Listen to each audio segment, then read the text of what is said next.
First at 6, allowing guns in church to protect the pulpit. It's all part of a proposed bill to allow people to carry concealed weapons in houses of worship that are located on school properties.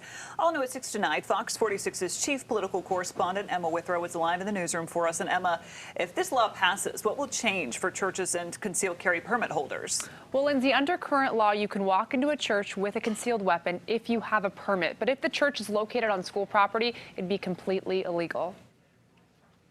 There's a church that uses our facilities, Elevation Church here at Gaston Christian School, and we would have no problem if that law were to pass because we won't have any students here. They just use it on Sunday. One of the sponsors of House Bill 134 says it would serve as a deterrent for criminals preying on parishioners.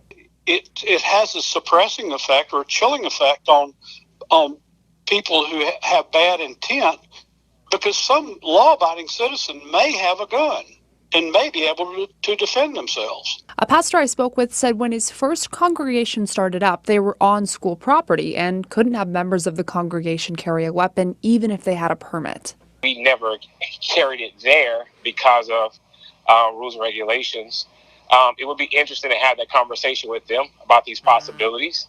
And Stout believes everyone has a right to defend themselves. If you restricted churches being able to have protection for their worship services, then they're just sitting ducks.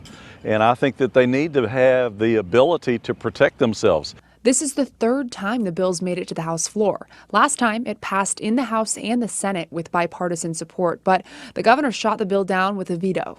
He did not read the bill. With what he replied, he did not read the bill because he said students don't need to be where guns are. And the bill clearly states that there will be no guns present on these campuses and these church grounds during school hours or school activities. And I did reach out to Governor Cooper's office to get a response on whether or not he read the bill when he vetoed it. And one of his staffers responded and said the governor released a statement saying this bill allows guns on school property, which threatens the safety of students and teachers, end quote. Emma, thanks.